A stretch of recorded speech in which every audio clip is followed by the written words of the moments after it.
cada día centos de barcos como estes encárganse de traer a nosa mesa os mellores produtos do mar, pero antes de nada, o primeiro é pasar pola lonxa, así que nós hoxe imos coñecelas.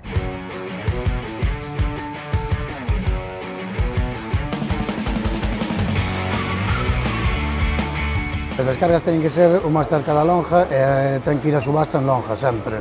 Para saber que barco é o que ven, cantidade de peixe, que especie, identificas todo canto hai.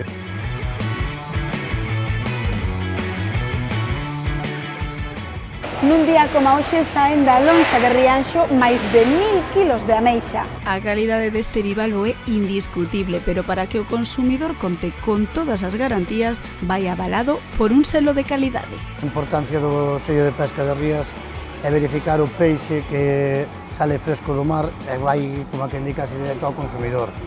Esa é unha calidad que só pode pasar aquí nas Rías. Unha calidade que se reflicte na ameixa e en todo tipo de peixes e, por suposto, tamén no percebe. Agora no verán atopámonos en plena campaña e en Aguiño sábeno ben.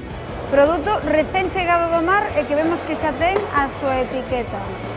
O primeiro punto que toca é a lonxa, é subastalo e levalo, é unha primeira venta máis directa imposible.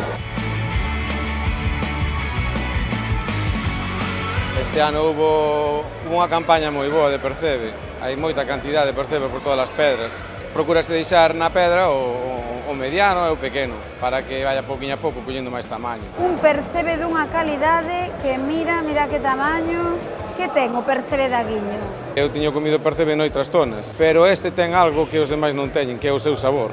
Hai que probalo para saber que é o que ten o percebe de Aguiño. Pois ganas non nos faltan, ganas de probar ese sabor que lle dan a bravura do mar e a valentía dos percebeiros. Todos os días arriesgamos as vidas, sobre todo no inverno, xa sabemos que é bastante crudo, sobre todo nós que o vimos, pero bueno, sempre aí con cuidado e ir tirando pouco a pouco.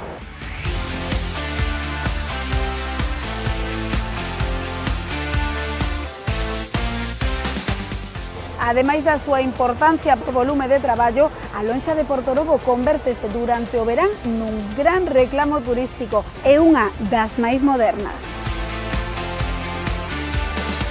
Antes facíase a subasta, facíase a voz, o que decía mío, levaba a puxa. Podían decir mío 2 ou 3 ao mesmo tempo. O vendedor era o que asignaba uns e outros. Bueno, dábanse verdadeiros líos por quen era o que levaba o peixe cando era un peixe solo que quedaba. Neste caso é darlle o botón.